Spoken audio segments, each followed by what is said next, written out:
it's work to be happy. You have to really invest. And it's blood, sweat, and tears when you do that. When you play a video game, it's just the video game and you have no responsibility. You can turn it on and off. I think there was a lot of people wearing rose-colored glasses to what was going on in our country and what's going on in the world in general. Everyone identified me with white because my mother was white, right? And we must have money. We must be, the rich white people. And so there was a lot of issue with the Black community and myself because they were thinking that I was better than them. I see. That was hard. And as I got older, like 18 on up, it was getting hard. It was getting way too hard. And then it was like being Black had to be a thing. Like during the Spike Lee thing, like you had to really be Black. You had to really have your Black card, and that kind of thing. And it was hard for me to play that role. But guess what? I'm not white. And that's not even an option. I cannot play that role. There's a lot of reasoning things away and pointing fingers and this, but really, this is where the finger goes, right here. Who am I? What am I doing? What's my purpose in life? And to achieve those concepts, you gotta connect.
This week on American Real, we take you back to London for our filming at the breathtaking St. Pancras Renaissance Hotel, where I meet with American expat Lisa May, who is also the founder and host of Expat Real and is part of the London Real family, where she acts as instructor, team leader, and community manager at the London Real Academy.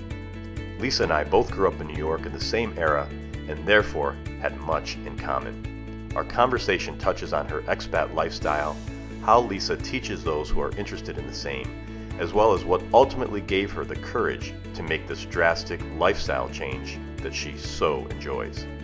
We also discuss her fascinating upbringing as a Black woman growing up in the 1980s, her time spent at Washington Park in New York City, and her motto at the time, which was, "You need to leave your street corner."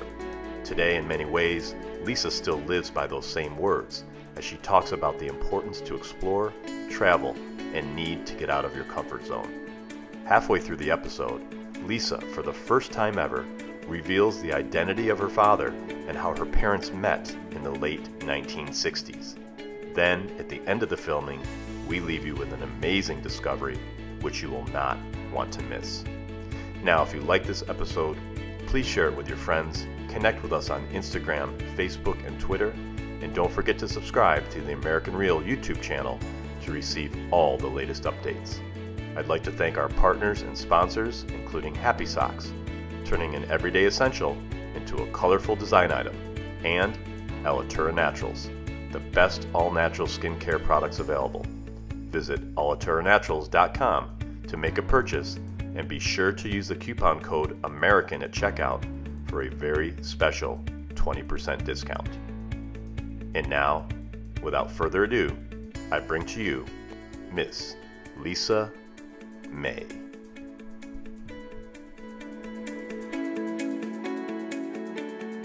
Welcome to American Real. This is Roger Brooks, broadcasting from London, England.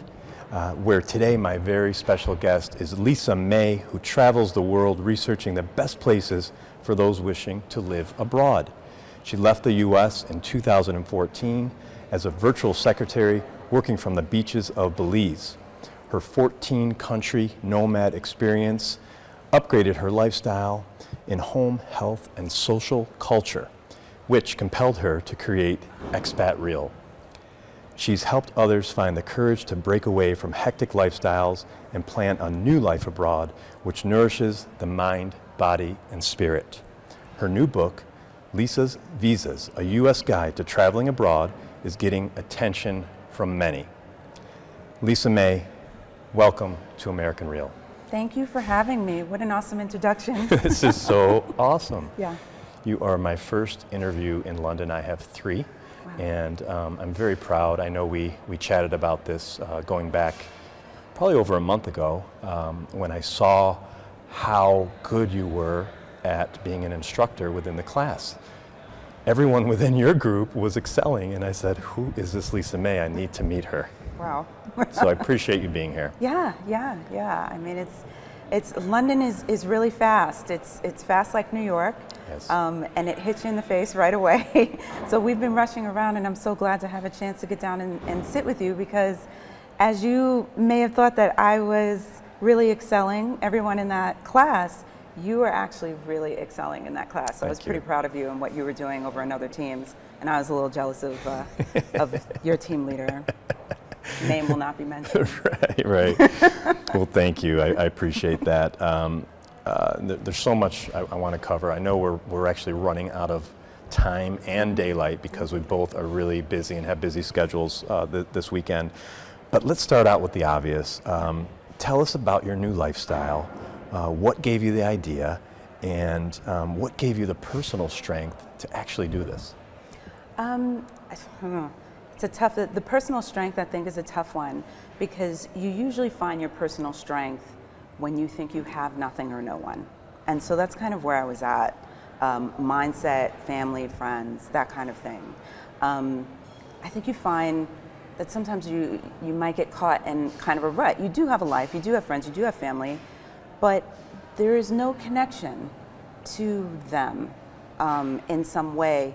And I think with that, I started to not feel a connection just with the environment, with the earth that I live on. It was just me individually kind of floating out there in some way, shape, or form. And I needed more. I needed more stability, but stability in who I was. I don't think that ever got out there. I raised 3 kids already. They're off on their own, doing their own thing. And I think it helps a bit to bring the picture of who am I to a mom's, face, to say, wait a minute, so they're gone now, and now I have nothing to do and no life, that kind of a thing. There's nothing going on. When in actuality, it's all going on right here, baby. Right. And it was time for me to figure out how to get in there. And I think a lot of people feel exactly the way you just described it. We get so caught up in our life and the fast pace, and especially in America. I know, you were born and raised, you lived there majority of your life until you left. So I talk to people on a regular basis who feel the same way, but it seems like there's some type of a movement worldwide, and I wanted to ask you your opinion on that, if you're feeling that too. But I also think it takes people like you to take a leadership role in taking that initial risk, so others can see, observe, learn through your classes, your consulting, everything, your book. But do you sense that there's more awareness? Yes, absolutely. Especially now, I give credit where credit is due. Our newest president really opened everyone's eyes to what's really going on. I think there was a lot of people wearing rose-colored glasses to what was going on in our country and what's going on in the world in general. We can play video games now. Like, there are so many things that we can distract ourselves with from what's going on in life, from ourselves, from issues with ourselves getting to know ourselves, getting to know other people, being connected. Because being connected, it's kind of work. It's not an escape, it's work. It's work to be happy. You have to really invest. And it's blood, sweat, and tears when you do that.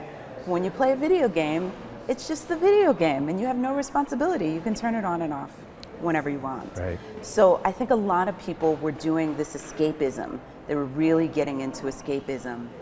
And now they can't.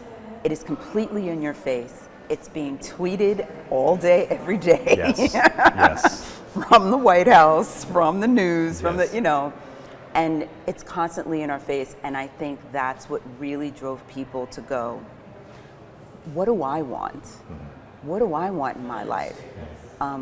Who is leading my life? And so all these thoughts that they had, like when I used to work in an office, people used to always have like posters up with palm trees and beaches, and their desktop would have like a beach on it, Barbados, and one of these days, that's gonna be my vacation, girl. And I'm like, when? And it's like, well, as long as I'm here for 3 months first, then I can start earning my 0.25 vacation day every 3 months. And then I said, you've got to be kidding me. Yeah. I never subscribed to that. I just, who are these people that tell me Yeah. when I can have vacation? Yep. So.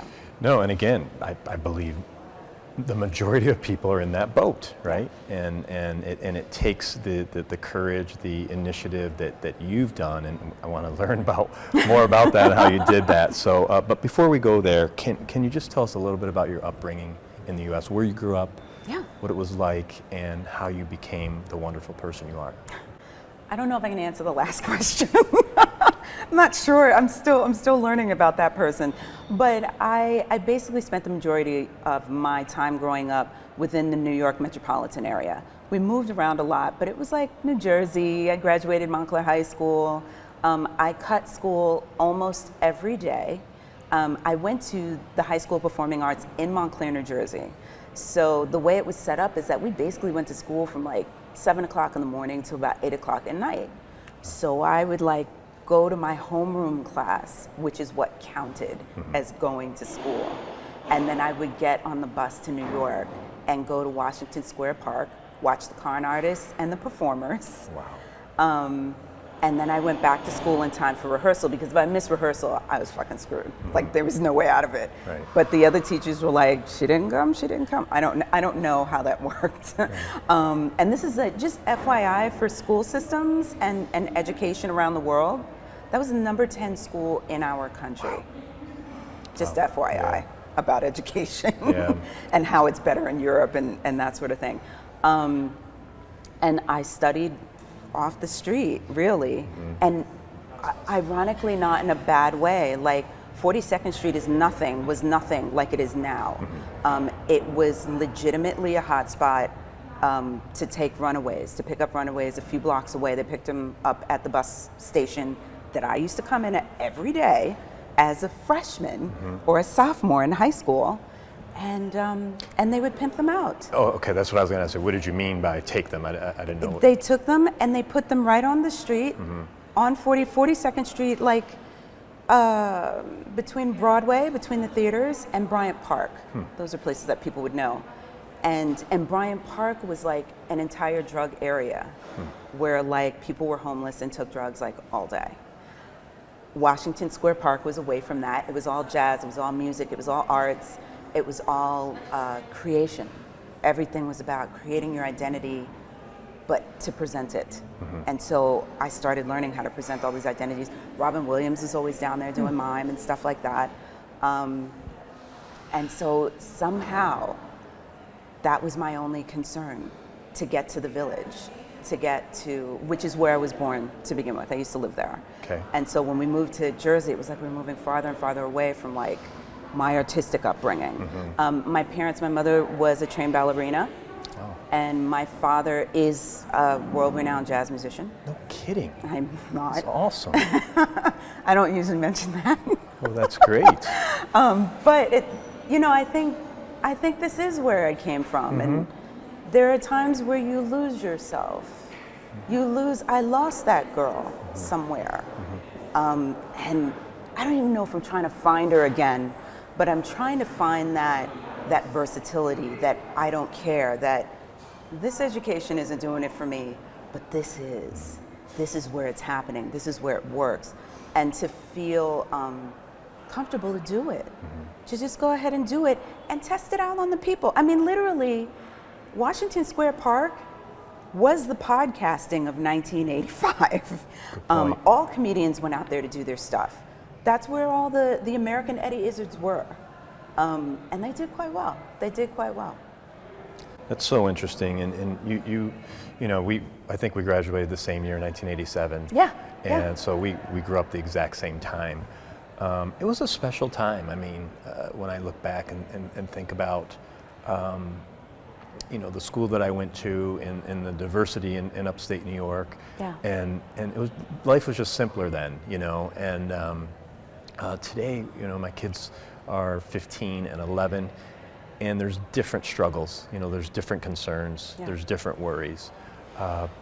But for you to be able to experience what you did in New York City at that time, we don't have that anymore.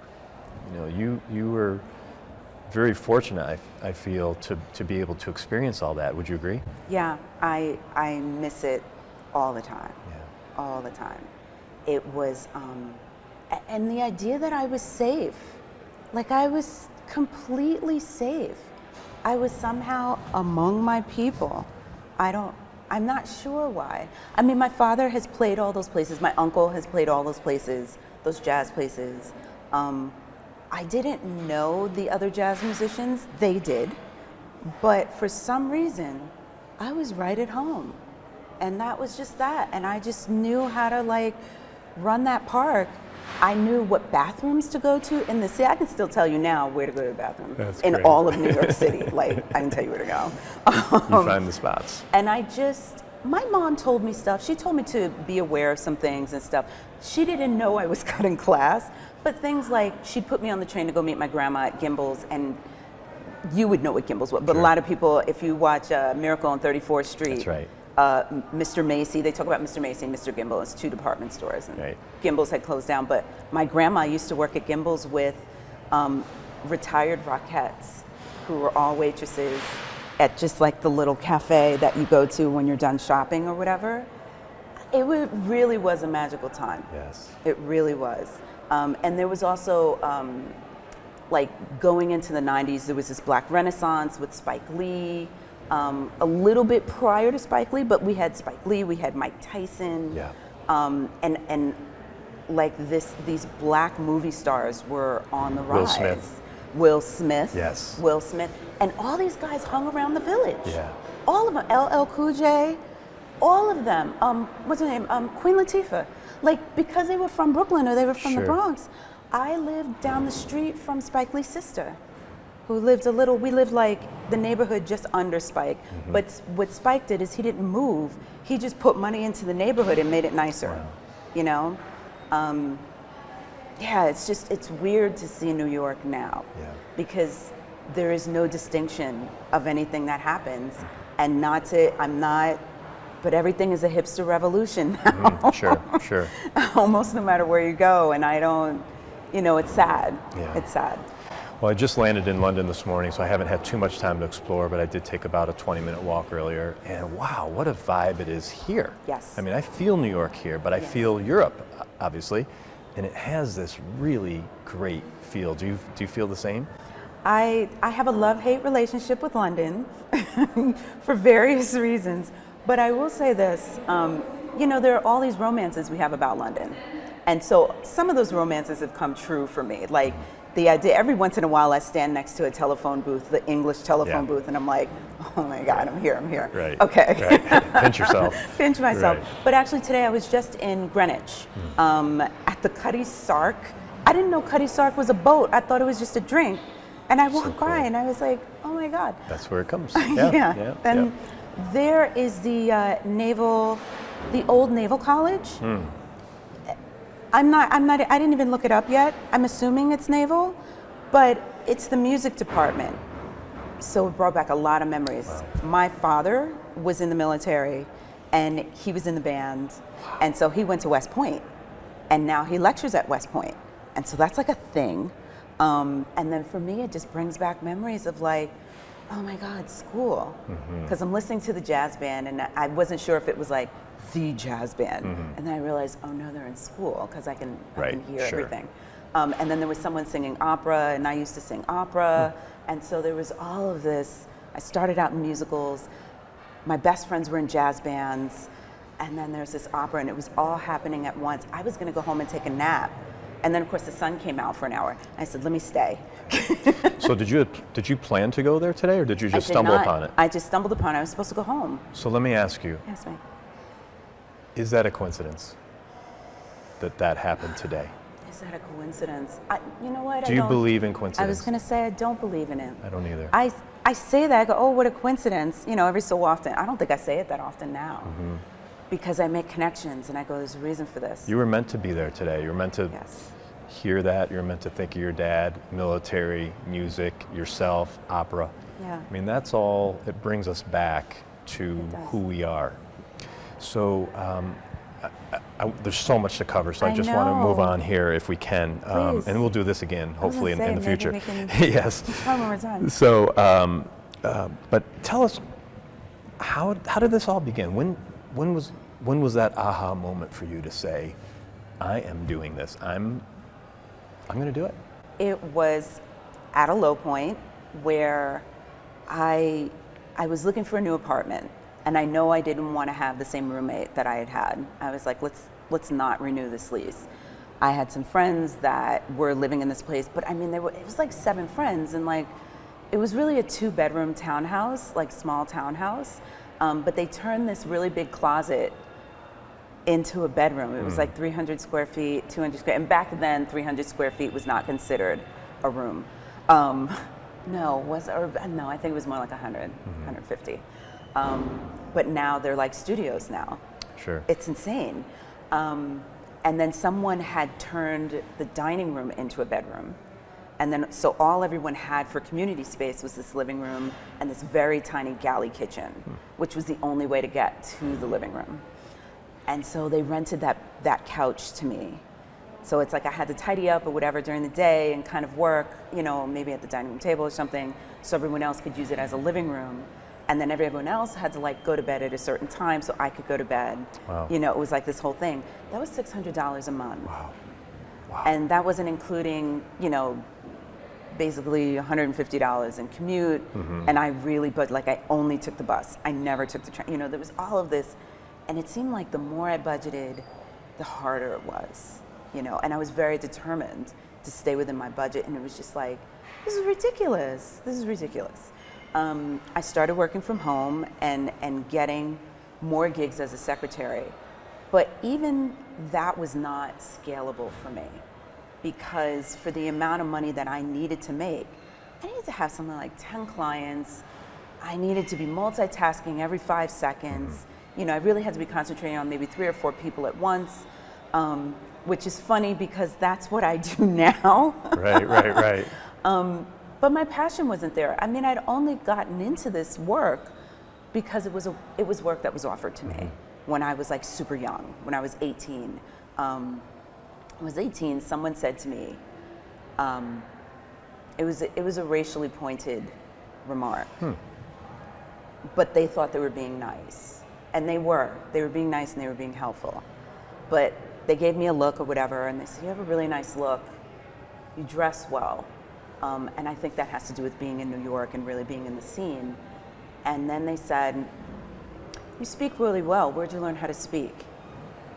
I used to get asked that a lot, in the office world.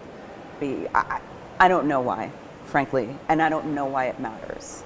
But basically how we distinguish it in the Black community is, I spoke white.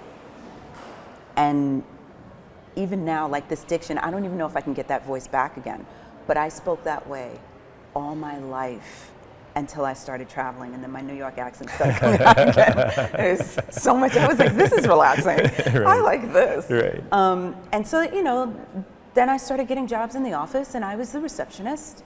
I think part of it had to do is because I studied acting for a really long time, and you do study diction, and even though you don't have to learn French, you have to learn how to speak it, and as well as in opera, like I don't speak all those languages, but I can sing in like 4 or 5 different languages.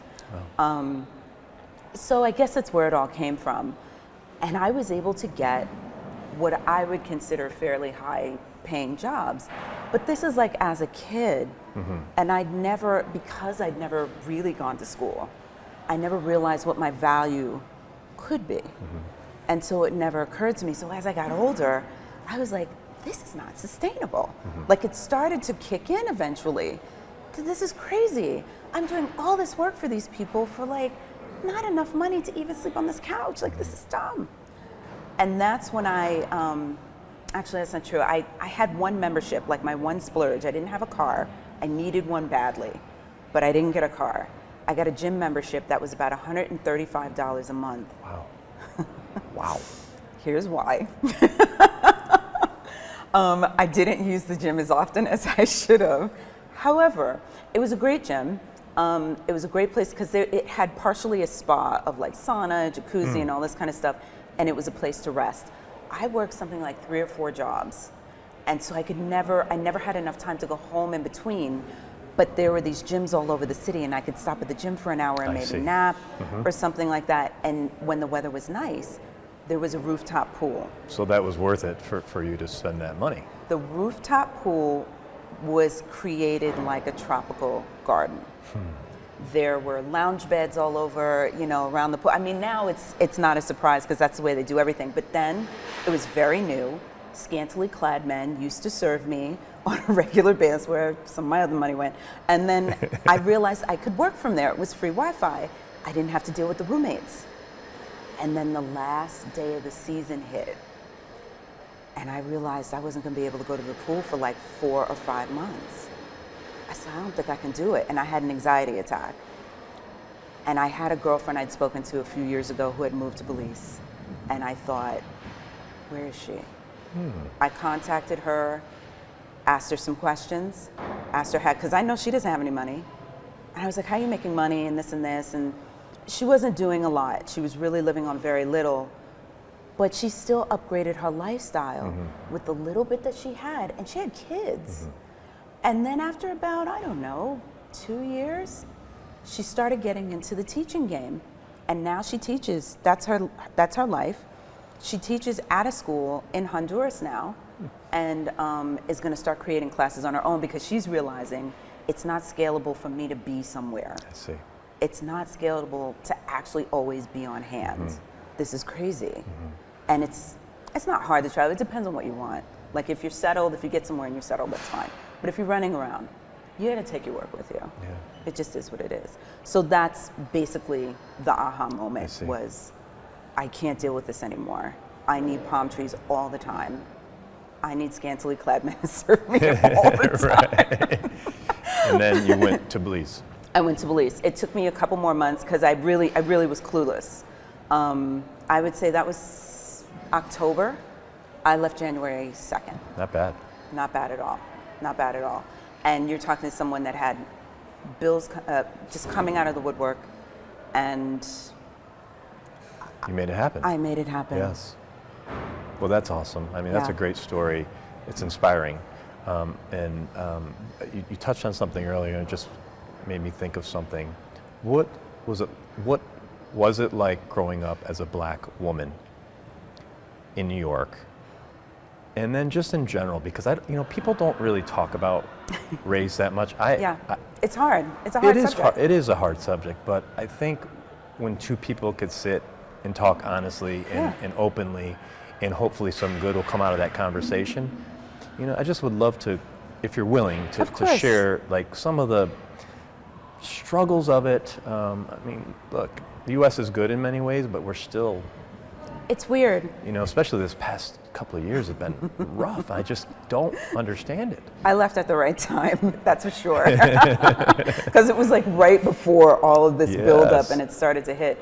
But for me, see, I can't, this is the hard part. I am in between. My father is a complete Panamanian from Cologne, which is an African descent. Okay. So everyone's very dark in Cologne. Each country has a color / and or race issue. Really? But it's not exactly like ours though. it's more of a, this is your job. It's almost like a gender. If you're this race or you're this color, then this is your life. It's not horrible. It's not like you're a slave, but they have backed different, into that. Yeah, this is your job. That's it. This is your job, and then this is your job, and none of them really know that. I don't know. Maybe they could leave and get a scholarship and go someplace else. Come to America. So it takes a little getting to know that you don't necessarily have a place. America is like a weird place because I fit into no slot. So I lived with my mom, who was white, but at the same time, she did not consider herself affluent in such a way in her value. And so it was weird because everyone identified me with white because my mother was white, right? And we must have money. We must be, the rich white people. And so there was a lot of issue with the black community and myself because they were thinking that I was better than them. I see. That was hard. Growing up in school as a kid, going to the bathroom, like I had to fight for everything. Because kids are cruel, right? Kids are cruel. Yeah. But so are the parents. I mean, these kids don't get it from nowhere. It all comes from That's the right. parents. No, you're a good point. And even my issue, like, I went to school all the time as a victim, thinking that I wasn't worth, these things don't happen by accident. You learn all this stuff. But at the same time, the way I fought mostly was here. And I had this affluent side to me. That came from my dad. And it was really because he was one of the best black jazz musicians in the world. And I'm gonna tell this story, actually. I'm gonna go ahead and tell it. Please. They met at the New York Playboy Club. My mom was a server, and he was one of the top black musicians that Hugh Hefner hired to play that spot. He was at the height of his career. He was playing with John McLaughlin, but he had just put out, I think he had just put out his own record. Okay. And he was playing at the Playboy Club, and he walked through the front door. Like, that is deep, man. And he left with my mom, Wow. Wow. So it was like, that was a very affluent life then. Sure. Everything was like all about having fun and money and doing it right, that kind of a thing. And so it was very difficult for me because I did not think I was less than anyone else because my father was black. It was the opposite. And so it was really, and I didn't understand why no one else felt the same way about themselves or their family. That part I didn't get. I'm like, no, your family does stuff. You can do what you want. Like, my father became this great musician, and I have other musicians in my family, and we do what we want. Growing up in New York helps. It depends on where you grow up in New York. But if you leave your street corner and go to another neighborhood, it's like going to another country. At least we think so. Now that I go to other countries, it's not like but at the time it was, sure. And so my motto at the time was always, you need to leave your street corner. Like my friends in the Bronx, you got to leave the street corner, buddy. You got to go. And so even like my friends in New York would kind of make fun of me. They go, she's a village girl. Because I was always like, you can do anything. Right. I was always that person. Yeah. You can be anyone. You don't have to be black or white or this. And as I got older, like 18 on up, it was getting hard. It was getting way too hard. And then it was like being black had to be a thing. Like during the Spike Lee thing, like you had to really be black. You had to really have your black card, and that kind of thing. And it was hard for me to play that role. But guess what? I'm not white. And that's not even an option. I cannot play that role. And I think I didn't realize this until way later. This was like after I started traveling. My mom used to leave me with this babysitter, and she was black. And I don't know if she lived in the projects, but it looked like she lived in the projects. But that could be anywhere in New York. Sure, right. And she had this great kid, grandson. I used to play with him, and we had fun. I was young. I was 3. Okay. I wasn't 4. I was definitely 3. And my mom worked nights, you know? She did her thing. And the babysitter was really nice to her and was grateful for, you know, leaving me there, that I'm a wonderful child and blah, blah, blah. And the moment the door shut, let's just say it was a really bad scene because I was half white. And who did I think I was? It didn't come back to me. I don't know why it came back to me when it did, but it was a repressed memory. I do remember telling my mother that she was not a good babysitter for me to be with. But that's pressure on my mom, because who's gonna watch me? Sure. So there was this whole thing. And it's just funny because listen, I agree. I don't know what the deal is with being afraid of other people's cultures. And maybe turning that into hatred or turning that into a negative ignorance. And so having white people to just automatically think that black people have problems or this or this or this, and not even think that maybe those problems stem from other cultures. Sure. You know? Sure. But then I have to deal with the black community that just immediately lashes out and decides this is evil work done by the white man, you know? And I remember that babysitter, and I just thought, I was 3. That's a lot for a 3-year-old What to the go hell? through. Yeah. You know? So I get it from both sides. Yeah. And I also see why certain decisions are made in the web. I don't see why cops shoot people. Right. However, we've been doing this black pedestrian, white cop thing how long now? Like, I remember Watts. Yep. So Yep. there's As do I. gotta be another way to go at this. Don't push your kids out there and tell them you deserve to be on the street and you can say whatever you want to a cop because it's your right. Yeah. It is I guess it's your right, but Be respectful. we're still playing this dance. Right. It doesn't mean be fearful. We gotta find another way. Sure. We gotta try something different. Yeah. Because banging your head against a brick wall doesn't get you through the brick wall. And doesn't it come down to respect, though? I mean, look, think so. weren't we respectful of authority? Our teachers, Yeah. our parents, our neighbors, any elder, right? Yeah. I don't see it today. My daughter is in high school now, and wow, It's gone. Yeah, and It's gone. we have to work extra hard to instill it in them because they see this Yes. all around them. Yes. So we need to get that respect for one another back. I think it starts there. There's a focus on humanity that's just missing. I don't know where it went, what's going on, but I mean, this is a whole deeper conversation. The government benefits from the divide. Yeah. I mean, even now it's like, well, it's not even about blacks and whites. It's like blacks, whites, Latinos, Yeah. Confederate, Yeah. in All between, these different groups. Muslims, Right. whoever's considered a tourist, a terrorist. Some tourists, and then there are tourists. I met them. I've met those too. But like someone told me one day that the United States doesn't have any terrorists, and I was like, what about those kids that shot everybody in their school? What are you talking about? What Sure. about that bomber guy back in, what was it, Kansas? I can't remember. But they took down that whole Oklahoma federal or building. something. Yes. But, you know, that was Oklahoma, a while I ago. believe, yes. And he said, no, those aren't terrorists. Terrorists are when they're from another country and they come into it. And I was like, No. they're not. Right. Right. They killed all those people. Yeah. And for what?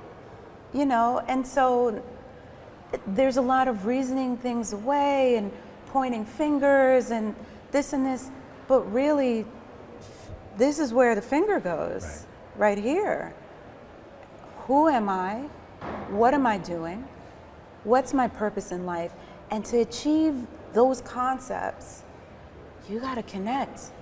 Human beings are spiritual people, whether anybody likes it or not. I'm not telling people go to church, but I am saying we connect spiritually. I know what you're thinking. Someone could walk in a room and we can analyze what she's about to do, what she's going to do, think she might do, because we feel a vibe. We feel a vibe. We're spiritual beings. And once that connection is cut off, then higher entities can have at us and manipulate that situation to benefit them. Yeah. No, and I think we're seeing the result of that with, the cell phones and all the technology, and people are just disconnected in general. Yeah. Disconnected. That's why I love podcasting so much, because it is a way for two individuals to connect or more, but that message goes out to the world. So there's going to be people listening to this, in Belize or, in Buffalo, and hopefully benefit from that. You talk about making income legally while living abroad. Yeah. And what does that mean? That means you don't necessarily have to go to that country, get a visa, look for a job, that kind of thing. Or in Portugal, you can actually get a job and then get the visa after you get the job, which is kind of nice. But each country is different. And you could go crazy trying to do that. And if you're trying to learn the culture and the language, it's hard. Not impossible, but hard. Basically, I got up, even as a secretary, no, I didn't like the job, but I am very grateful that I could pick up my laptop, get on the plane, get off the plane, and then open my laptop again and start working. I could have meetings by Skype. Now we have this great software called Zoom, which is awesome. Love it. And you don't really have to miss a beat. You just have to keep an eye on the time zone, make sure you know what time it is with whoever you're talking to, and you're good. And you kind of call your own shots. Your office is wherever you want it to be. That's Isn't that a great feeling? Oh my goodness. It's absolutely amazing. Where was I? Greenwich. I worked out of Greenwich today. I had my Wi-Fi. I said, you know what? It's time to check up on students and see if they're doing all right. Does anybody need any comments? Do I have emails to check? You put out a post, I saw that. Yeah. And so I'm sitting there listening to opera, listening to the jazz band on the other side, watching this baby, like over my phone, there's this little baby, like skating across. She's so tiny. She had little tiny boots on, little English boots, And that's my life. Those are things that make me happy. And I realized it's time to start surrounding myself, not with posters. Every time I saw those posters, I wanted to rip them down. I was like, what is that? That's ridiculous. I surround myself with the things that make me happy within the environment that I live in. And that makes work really nice, even if it's the worst work ever. You at least have that. And it's enough to get you through until you decide to up your game.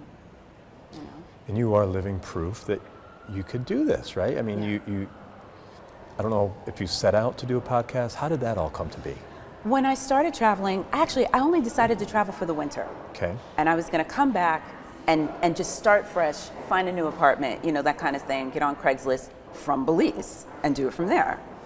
And then I realized I started doing meetings. They weren't the best, meetings, because Belize then, their internet wasn't the greatest, but we had them. We had audio meetings instead of video meetings. We did fine. I got through it, my boss was okay, and I think only a couple weeks went by and I was like, I'm not coming back. Why would anyone leave? This is insane. And at the time I kind of thought I was the only one doing this. Then I started meeting other people. Like, I was thinking, there are a lot of people who are retired or Canadian. Right. You don't really see Americans doing stuff like this. Then little by little, as I traveled, I was tapping into other expat communities. Like, I didn't realize Facebook had an expat community for almost every country. Maybe back then they didn't. I don't know. Please tell what expat means. Expat, okay, so it's expat is short for expatriate, but you're not doing a bad thing. In the olden days, especially for the English, expatriates, that wouldn't go over very well. But it just means that you live in another country. You're from one country and you live in another country. And until you become a citizen of that country, you would be considered an American expat. Brian Rose, who we all know and love, is actually an English citizen. He is an English man proper. but he's from California, but he's no longer considered an expatriate of America. I see. Because he got his citizenship here Right. in England. Right. Okay. He could be a dual citizen. Sure. You know, I'm sure Yeah, he I'm is. sure he is. Right. And that's what I'm going for, dual Yep. citizenship. I'd like to be a Portuguese citizen, which of course I love the country. It's lovely. It's a mix of all the things that I like. And, including wine. The wine. Okay. What else? Wine. Tell us more. The wine, the bread. The bread. I don't really eat the bread. However, Do you put olive oil on it? oh my God. Oh, let's talk about how the olive oil is in Portugal. Okay. It's all local olives, so they have 2 vineyards. You either have an olive vineyard or you have a wine vineyard. Wow. The wine is the best I ever tasted. I'm sorry, France. What about Italy? I'm not going to talk about Italy. Okay. I'm going to leave Italy out of it. Okay. We'll leave Italy out of it. I tell you now, the idea of going back to America and drinking wine in America is something that does not, I'm so sorry. I mean, even people in Portugal go, because they're very stars in their eyes about Yeah. America. Everyone is, Sure. first of all. Wherever you when go, you you see travel it. as an American, Yeah. you're a superstar. That's it. And they were like, what about the Napa Valley? And I was like, girl, please. Cannot hold a candle to Girl, Portugal. please. I used to think Oregon wine was pretty good. So far, there's nothing I've had in America that lights a candle to Portugal. No kidding. It's incredible. Oh, I'm going to have to try it now. And it's ridiculously inexpensive. Wow. It is an average, like table wine, let's say. You go to a party with someone you don't know or something like that. It is $1.50. Lie to you not. I thought I was going to get caught at the cashiers. I thought they were going to give a different mistake, number or right. something like that, and no. And of course, the beaches are lovely. It's the Mediterranean, absolutely lovely. Most of the mountain formations are created in marble. Marble is like the standard stone. So when you rent an apartment, you know how they might have like the fake granite or whatever, you know, for the sink. It's straight marble. Because it's from Yes. It's just, they area. have it all Right, over. right. Salt, fish, you know that healthy salt. It's not Himalayan, Yes. but they have their own salt. salt. Yes. That they have salt mines. Mines. My mother used to always say, like, you look like you came out of the salt mines. And I never knew what she was talking about until I got here. And I was like, you mean you guys really have a, she says, yeah, it's a real job. I go, Interesting. okay, you know. I learn a lot. So the food is wonderful? The food is amazing. There are vegetarians there. There's like a new renaissance of vegetarians in Portugal. There's a lot of healthy eating in Portugal, actually. But then there is the Mediterranean diet, which is pork, and more pork. Really? And they do their pork very well. And they have chicken. They do a good chicken, like peri peri. They do a good chicken. But that's more Brazilian, you know, that's more of a Brazilian thing. The thing they do the best, and I exclude Belize when I say this, the thing they do the best is fish. Okay. The fish is incredible. Wow. And you're always by the water, always. And so most likely the restaurant that you're at is waterside. They probably have just caught the fish a few minutes ago. Like they just pull Incredible. it out and they put it Cook on it a and grill serve it. next to your table. Doesn't get any better than that. And it's a full fish, and then you just kind of slice it open, and then there's a way Sounds you gotta wonderful. eat it. It's like a whole thing. That's another class. So one of my mentors, I believe I mentioned to you a couple weeks ago, James Bonnet, he's giving a speech in Portugal. Yes. And Cascais? I can't remember the name of the city. Cascais. Cascais, Yeah. thank you. And it looks beautiful. I It's want to stunning. go. I want to go to Portugal now. It's stunning. So guess where I have to hustle to? Where? For me. Where? After this, I'm hustling and hustling all over the place. I cannot make the. We have that day walk The in tour, London. yes, yes. I can't do it because I have to hop the plane to do a house sit in Cascais on the beach. Poor you. Poor you. Schedule. It's just. Well, you better send us pictures at least. Any setbacks in your journey? Has there been? I mean, has this been I mean, everything sounds so great, I right? know, I know. It's a lot of work, right? It's a lot of work. Yeah. It's not always a vacation. I think what's nice is that you have the option to vacation. You can just kind of, especially when you bring your work with you and you create your own business and you do that, you honestly can make a decision and go, I'm turning everything off today.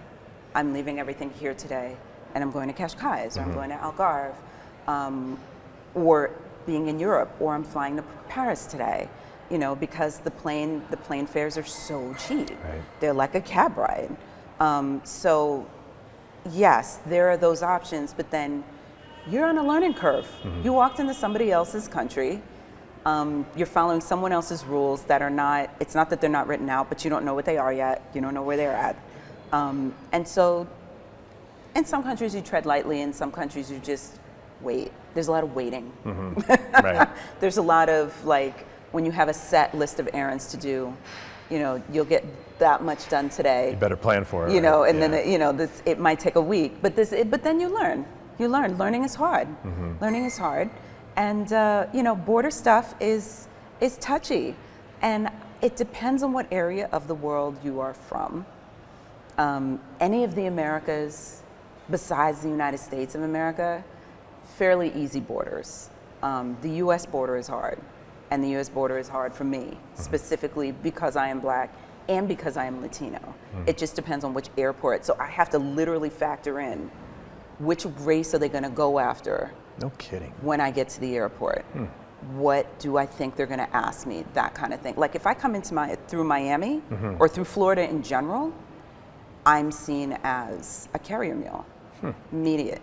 And I could be giving on, depending on what I'm carrying. Like I don't know what these people carry. Right. But I've been pulled over for that. That's all U.S. stuff. And then just coming with like one small bag.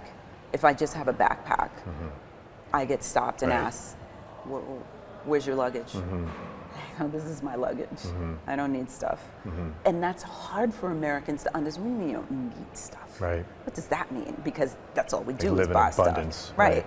We just Right. buy stuff. Overabundance. So it doesn't make sense. When they see, like when they open, maybe if it said Colombia, they would understand the backpack. But because it says America, So there's those stereotypes. it's like a whole, it's always, that's always in my mind, like working the stereotypes. But there are positives to the stereotypes as well. So I always try to turn it around, you know, that kind of a thing, and use it. But the last time I was in London, I got arrested at the gate, and I was held for 10 hours. Arrested. I was arrested. For? For not answering the questions properly at immigration. Very new to me. Super new. Wow. And so when they answered, their question asking is really, it can be harsh. At that time, it was harsh. This time it wasn't as harsh as it was before, but she still was pretty, but she only asked me 3 questions because I'd been practicing the answers. I knew what they were gonna ask me. I took dubious notes for the whole 10 hours. Something. But this was 2 weeks after the president was elected. And he's, you know, pissing everybody off. So it was to be expected. I'd gone through 14 countries without really a hitch. So it was also to be expected that I was going to have a learning experience at a border at some point. And this is a very powerful country. I hadn't been to a powerful country before besides my own. I see.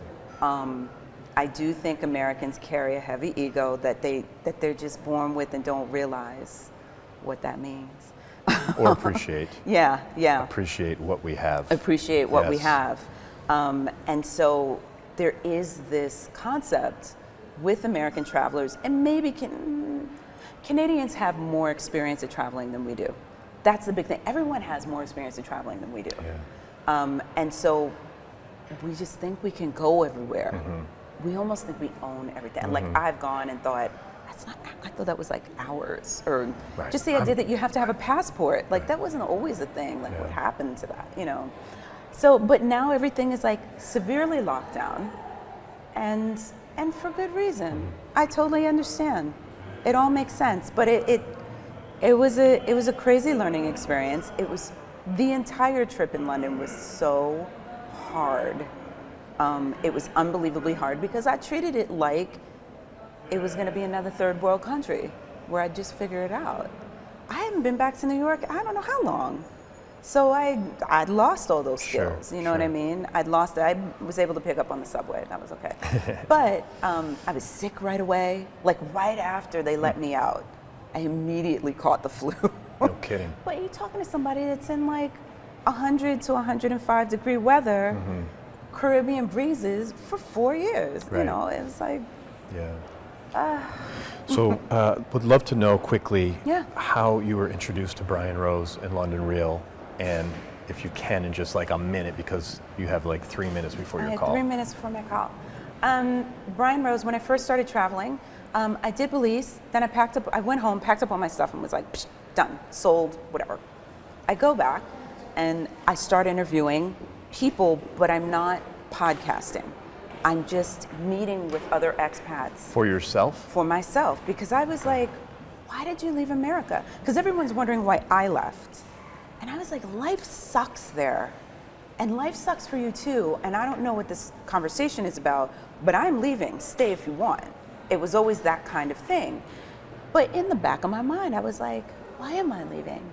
Like, am I doing the right thing? Like, I love this lifestyle. But what is this? What is this about? And why aren't more people doing it? I don't get it. Like, this is a no-brainer. I don't get it. So I started meeting other Americans and asking them, why did you leave? When did you leave? When was your aha moment? Little by little. And I was afraid of video back then. I don't know why people are afraid to Right. do video. Yeah, like, I camera, don't sure. understand it. But I was real afraid to do something. And it never occurred to me to do anything like that ever.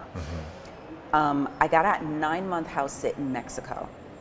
And so I took it to give myself some time to think, lower my expenses so I'm not like freaking out, but still enjoying this upgraded lifestyle. I mean, I went from a couch to a 2-bedroom cottage, you know, in 6 hours from America, so I could still get stuff that I wanted. And I don't know, I think I was living on like $300 a month. Wow. Total. I was going out. I was like, it was a whole. So it gave me some time to understand what value means and what life quality means. And expats typically will tell you their story. So it was starting to get to be a thing for me to be like, what did you do? How did you do it? What did you do? And it was research for me to be like, maybe I need to check out other countries. Maybe I need to go. And then I was like, I don't know what to do. And I was still in that old mindset from long ago about value and drama, random drama, caring about things. But because I physically removed myself from a lot of dramatic things that I had going on in my life, I was able to kind of see it from the outside. But still, if you don't know, if you remove yourself but then don't know where to go exactly, it's like, well, what do I replace it with? I don't want to replace it with the same thing. And the whole thing about working, making more money, having life be more scalable, that's when I started thinking, I need a new mindset. What do billionaires do?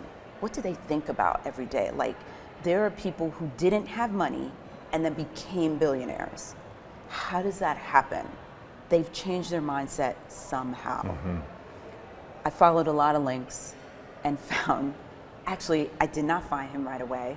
I found, his name is John, I forget his last name, but he has this company called Wealth Dragons and he's a billionaire. I Googled billionaires or how billionaires think, something like that. And up pops London Real and this guy, John. So I said, well, let's watch it. And I picked up on Brian's mindset and I felt like we had a similar kind of boggled mindset, but we wanted more. And then, I see, 2 more minutes. And then, and I said, I'm gonna watch and see, because I could tell that Brian was trying to learn from that guy how to change his mindset. And I said, wait, there's something going on here. That's how you felt. And that's how I felt. And I was like, well, maybe I could kind of follow this guy, Brian, and see what kind of journey he takes, because maybe I can use some of the tools that he's trying to change his mindset with and do it the same. And then I started watching these interviews. The guy who makes the Porsches, I don't remember his name, from California. He just did a second interview with Brian. So I started watching that guy. Another guy, Rags to Riches, Dan Pena. Not rags, but I mean, he lived in East LA. That's kind of raggedy. Right. Right. And now he's this millionaire. And then I just started watching, then I was like, mindset stuff. And I started watching, I started watching other YouTubers, but there was Dave Asbury. Yes. And the diet. Yes. And diet does change your DNA. Yes. And does change your mindset and the productivity of your brain, which was now I was getting questions answered. Now stuff, and I said, this is the hole I want to go down. This is the rabbit hole. We're going to do this. And Brian has never really let me down in this regard. He always has a new person that's really interesting, and the core focus of these interviews are, how did you change your life? How did you get this mindset? And I want to be, maybe not exactly where that person is, but I want to have my mind at that level in my space, that kind of thing. And so I never let go. I was just like, that value is still there. No matter what happens, that value is still there. And that's worth a deal of money. Well, Lisa, this has been remarkable. I wish we could continue. We'll do it again. We'll do it again. For sure. And thank you so much You're welcome. for being part of our show.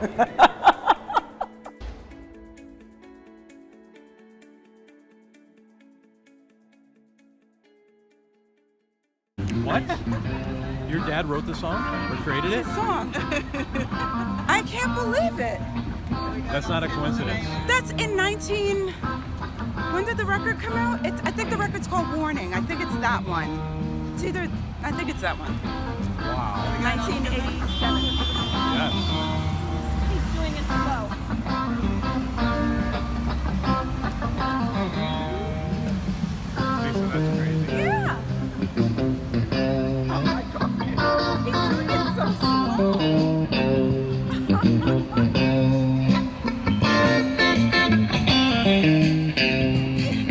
See, I never say coincidence, you're right. I never say coincidence. That's crazy. No idea. I used to be in the studio, so I know it. You need to let him know.